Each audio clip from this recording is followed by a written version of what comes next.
మా latest videos కోసం మా ఈ తెలుగు న్యూస్ ఛానల్ సబ్స్క్రైబ్ చేసి గంట సింబల్ యాక్టివేట్ చేసుకోండి. రేపు మార్గశిర శుక్రవారం, పైగా రేవతి నక్షత్రంతో కలిసి వస్తున్న అద్భుతమైన రోజు. ఈ రోజున ఆడవారు పొరపాటున కూడా ఈ తప్పులను చేయకండి. ఈ తప్పులను చేయటం వల్ల మీకు మరియు మీ కుటుంబానికి కష్టాలు తప్పవు అని జ్యోతిష్య పండితులు, శాస్త్రం తెలిసిన పండితులు చెప్తూ ఉన్నారు. సాధారణంగా హిందువులు శుక్రవారానికి ఎంతో ప్రాధాన్యతను ఇస్తారు.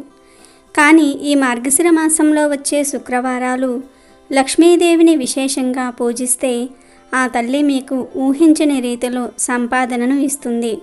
మార్గశిర మాసంలో వచ్చే శుక్రవారాలు ఎవరైతే లక్ష్మీదేవిని నియమనిష్టలతో పూజిస్తారో వారికి సకల సంపదలు చేకూరతాయి. మనలో చాలామంది లక్ష్మీదేవిని భక్తితో పూజిస్తారు. అమ్మవారి కరుణా కటాక్షాల కోసం చేయని పూజలు, వ్రతాలు, పరిహారాలు అంటూ ఏమీ ఉండవు. కొంతమంది ఎంత కష్టపడినా ఎక్కడ వేసిన గొంగలి అక్కడే ఉంటుంది. మరికొందరు ఎక్కువగా శ్రమించకపోయినా అంచెలంచెలుగా ఎదిగిపోతారు. అయితే దీనికి కారణం లక్ష్మీదేవి అనుగ్రహమే. ఎప్పుడైతే లక్ష్మీదేవి అనుగ్రహం మనపై ఉంటుందో అప్పుడు మనకు దేనికి లోటు ఉండదు. ఆనందంగా, సంతోషంగా జీవితాన్ని గడుపుతాము. అదే ఒకవేళ లక్ష్మీదేవి అనుగ్రహం మనపై లేకపోతే ప్రతిరోజు ఏదో ఒక సమస్యతో సతమతమవుతూ ఉంటాము. అయితే లక్ష్మీదేవి కృపా కటాక్షాలు మనపై ఉండడానికి, మనపై లేకపోవడానికి రెండిటికి మనం తెలిసి తెలియక చేసిన పనులు. మనం కొన్ని పనులు చేసి మనపై ఉన్న లక్ష్మీదేవి అనుగ్రహాన్ని కోల్పోతాము. అందులోనూ అతి ముఖ్యంగా ఆడవారు చేసే తప్పుల వల్ల దాని యొక్క ఎఫెక్టు పూర్తి కుటుంబంపై పడుతుంది. పెళ్ళైన ఆడవారు కానీ, పెళ్ళిగాని ఆడవారు కానీ ఈ తప్పులను రేపు మార్గశిర శుక్రవారం నాడు చేస్తే మీకు, మీ కుటుంబానికి అష్ట కష్టాలు తప్పవు. ముఖ్యంగా పెళ్ళైన ముత్తైదువులు ఈ తప్పులను అస్సలు చేయకండి. మీ కుటుంబం మొత్తానికి, ముఖ్యంగా మీ భర్తకు అష్ట కష్టాలు తప్పవు. మీరు చేసే ఈ పొరపాట్ల వల్ల లక్ష్మీ అనుగ్రహాన్ని కోల్పోయి అష్టదరిద్రాలను అనుభవిస్తారు. శుక్రవారం, మార్గశిర శుక్రవారం, అందులోనూ రేవతి నక్షత్రంతో కలిసి వచ్చిన రోజు. ఈ రోజున ఆడవారు తెలిసి కానీ తెలియక కానీ ఈ పొరపాట్లను అస్సలు చేయకండి. సాధారణంగా 100కి 99% మంది ఆడవారు ఈ పొరపాట్లను చేస్తూ ఉన్నారు. లక్ష్మీదేవిని నిష్టగా పూజించి ఈ తప్పులను చేస్తే మీకు పూజా ఫలితం దక్కదు. అసలు రేపు మార్గశిర శుక్రవారం ఆడవారు ఏ తప్పులను చేయకూడదో ఈ వీడియోలో తెలుసుకుందాం. అలాగే మార్గశిర శుక్రవారం లక్ష్మీదేవిని ఏ విధి విధానాలతో పూజించాలో కూడా ఈ వీడియోలో వివరంగా తెలుసుకుందాం. అంతకన్నా ముందు మా వీడియో నచ్చితే లైక్ చేసి షేర్ చేయండి. అలాగే మా ఛానల్ని కూడా సబ్స్క్రైబ్ చేసుకోండి. ఇక వీడియోలోకి వస్తే ప్రతి ఇంటిలో ఇల్లాలినే లక్ష్మీదేవి స్వరూపంగా భావిస్తూ ఉంటారు. ఇక ఆ ఇంటిలో ఆడపిల్లలు ఉంటే ఆ ఇంటికి లక్ష్మీ కళ ఉన్నట్లు ఉంటుంది. అయితే లక్ష్మీ స్వరూపంగా భావించే ఆడవారు లేదా ఆడపిల్లలు ఈ తప్పులను రేపు మార్గశిర శుక్రవారం అస్సలు చేయకండి. అవి ఏమిటి అంటే, మార్గశిర శుక్రవారం పూట ఆడవారు ఎలాంటి చెట్లను నరకకూడదు, అలాగే కొమ్మలను త్రుంచకూడదు. కొందరు ఆడవారు ఇలాంటి పనులను చేస్తూ ఉంటారు. అలా అస్సలు చేయకూడదు. మరీ ముఖ్యంగా మార్గశిర మాసంలో వచ్చే శుక్రవారాలు ఆడవారు చెట్ల విషయంలో ఈ తప్పులను చేయకూడదు. అతి ముఖ్యంగా ఈ మార్గశిర శుక్రవారాలలో ఆడవారు ఉదయాన్నే నిద్రలేచి శుభ్రంగా ఇంటిని ఊడవాలి. అలాగే సూర్యోదయం కాకముందే ఇంటి ముందు చక్కగా ముగ్గులను పెట్టాలి. ఏ స్త్రీ అయితే మార్గశిర మాసంలో వచ్చే శుక్రవారాలు ఉదయాన్నే ఇంటి ముందు ముగ్గు వేస్తుందో ఆ స్త్రీ ఉన్న ఇంటికి లక్ష్మీదేవి పరుగు పరుగున వస్తుంది. రేపు మార్గశిర శుక్రవారం ఆడవారు కారణం లేకుండా అరవటము, పిల్లలను దూషించటము చేయకండి. కొంతమంది ఆడవారు పని ఒత్తిడి పెరగటం వల్ల కానీ ఇతర కారణాల వల్ల పిల్లలను దూషిస్తూ కొడుతూ ఉంటారు. అలా అస్సలు చేయకూడదు. ఏ స్త్రీ తరచుగా ఏడుస్తూ అరుస్తూ ఉంటుందో, పెద్ద పెద్దగా నవ్వటం చేస్తుందో ఆ స్త్రీ నుండి లక్ష్మీదేవి వెళ్ళిపోతుంది. అంటే ఆ స్త్రీ ఉండే ఇంటి నుండి లక్ష్మీదేవి వెళ్ళిపోతుంది. అలాగే మార్గశిర శుక్రవారం రోజున ఏ ఇంట్లో అయితే లక్ష్మీ పూజ లేదా తులసి పూజ జరగదో ఆ ఇంట్లో లక్ష్మీదేవి అస్సలు ఉండదు.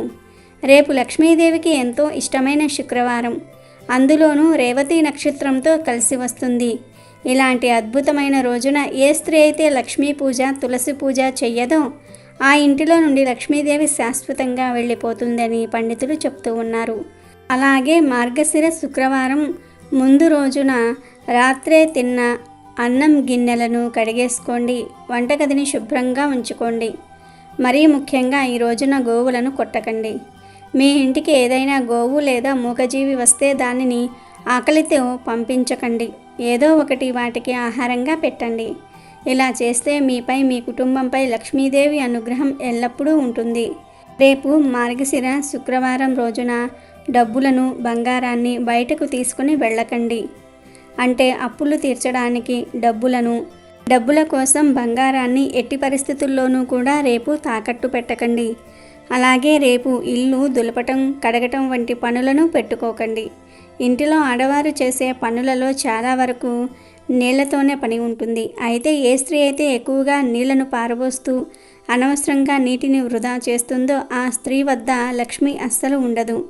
ఒకవేళ మీ ఇంటిలోని ఆడవారు విపరీతంగా నీటిని వృధా చేస్తున్నట్లయితే వారికి నచ్చచెప్పండి. అలాగే ఇప్పటి కాలం ఆడపిల్లలకు ఈ పనుల గురించి పెద్దగా తెలియవు.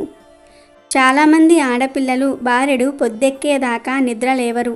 ఇది కూడా మీ ఇంటిలో లక్ష్మి నిలవకపోవడానికి కారణమని పండితులు చెప్తూ ఉన్నారు.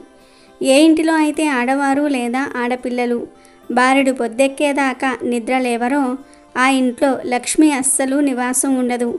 అక్కడ దరిద్రదేవత తిష్ట వేసుకుని కూర్చుంటుంది. కటిక పేదరికం అనుభవిస్తారు. ఇంటికి దీపం ఇల్లాలు అంటారు. స్త్రీలో లక్ష్మీదేవిని చూస్తారు. అలాంటి స్త్రీ వేళకు నిద్రించకుండా, వేళకు నిద్ర లేవకుండా ఉంటే ఇంటి పనులు ఆలస్యమవుతాయి. అలాగే రేపు మార్గశిర శుక్రవారం పూజ గదిని శుభ్రం చేయకండి. లక్ష్మీదేవి ప్రతిమను అస్సలు కదపకండి. అలాగే రేపు సాయంత్రం సంధ్యావేళల్లో తలుపులను మూసి ఉంచకండి. ఇలా చేస్తే మీ ఇంటికి వచ్చే లక్ష్మి తిరిగి వెళ్ళిపోతుంది. దీపాలు పెట్టే సమయం ఏ స్త్రీ అయితే శుభ్రంగా ఉంటుందో, ఇంటిని శుభ్రంగా ఉంచి దీపం పెడుతుందో ఆ ఇంటికి లక్ష్మీదేవి పరుగున వస్తుంది. అలాగే లక్ష్మీదేవి వచ్చే సమయాన అంటే సూర్యాస్తమయ సమయాన ఆడవారు గుమ్మానికి ఎదురుగా కానీ, గుమ్మంపై కానీ, గుమ్మం పక్కన కానీ కూర్చొని ఉండకూడదు. లక్ష్మీదేవికి ఆహ్వానం పలుకుతూ తలుపులను తీసి ఉంచాలి. గుమ్మానికి అడ్డంగా ఏవీ ఉండకుండా చూసుకోవాలి. అలాగే రేపు మార్గశిర శుక్రవారం ఉదయం సాయంత్రం తులసి కోటను పూజించండి. తులసి స్తోత్రం వంటివి పఠించండి. అలాగే రేపు మార్గశిర శుక్రవారం కుదిరితే ఉపవాసం ఉండండి. మీకు లక్ష్మీదేవి అనుగ్రహం కలుగుతుంది. సాధ్యమైనంత వరకు ఆడవారు రేపు మంచి పనులను చేయండి. అలాగే రేపు ఎవరైనా సరే ముత్తైదు మీ ఇంటికి వస్తే వారికి గాజులను ఇచ్చి పంపించండి. ఇలా రేపు మార్గశిర శుక్రవారం మీరు ఒక స్త్రీకి అయినా సరే గాజులు ఇచ్చినా మీకు లక్ష్మీ కటాక్షం సిద్ధిస్తుంది.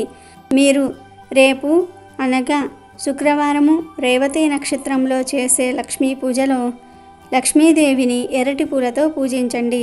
పాయసం లేదా పరమాన్నాన్ని నైవేద్యంగా పెట్టండి. ఇలా చేస్తే లక్ష్మీదేవి త్వరగా ప్రసన్నురాలవుతుంది.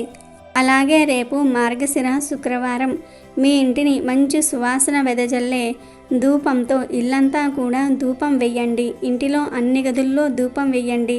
ఇలా చేస్తే మీ ఇంటిలో ఉన్న నెగిటివ్ ఎనర్జీ కాస్త బయటకు వెళ్ళిపోతుంది. లక్ష్మీదేవి మీ ఇంటికి వస్తుంది. అలాగే రేపు ఆడవారు పెరుగు, పాలు, ఉప్పు వంటివి ఎవరికీ దానంగా ఇవ్వకండి. ఇలా చేస్తే మీరే స్వయంగా మీ చేతులతో లక్ష్మీదేవిని మీ ఇంటి నుండి బయటకు పంపినవారు అవుతారు. రేపు ఆడవారు చెట్లను నరికిన, ఆకులను త్రుంచిన, ఆవును కొట్టిన, దూషించిన, పిల్లలపై అరిచిన ఇంటి నుండి లక్ష్మీదేవి వెళ్ళిపోతుంది. కాబట్టి ఈ తప్పులను చేయకుండా ఉండండి. రేపు సూర్యోదయానికి ముందే నిద్రలేచి ఇంటిని శుభ్రం చేసి తులసి కోటకు లక్ష్మీదేవికి నిష్టగా పూజలు చేయండి. లక్ష్మీదేవి అనుగ్రహాన్ని పొంది ఆనందంగా జీవించండి. రేపు మార్గశిర శుక్రవారం రేవతి నక్షత్రం కలిసి వచ్చిన రోజున ఏ స్త్రీ అయితే ఈ నియమాలను పాటిస్తుందో ఆ స్త్రీకి, వారి కుటుంబానికి లక్ష్మీదేవి ఆశీస్సులు ఎల్లప్పుడూ ఉంటాయి. ఆ ఇంటిలో ధనానికి అస్సలు లోటు అనేదే ఉండదు. కాబట్టి రేపు మార్గశిర శుక్రవారం ఆడవారు అందరూ కూడా ఈ నియమాలను పాటించి సంపదను, శ్రేయస్సును పొంది ఆనందంగా జీవించండి. అమెజాన్లో బెస్ట్ డిస్కౌంట్స్ కోసం వీడియో డిస్క్రిప్షన్లో లింకు ఉంది, చూడండి. అలాగే మా టెలిగ్రామ్ ఛానల్ సబ్స్క్రైబ్ చేసుకోండి.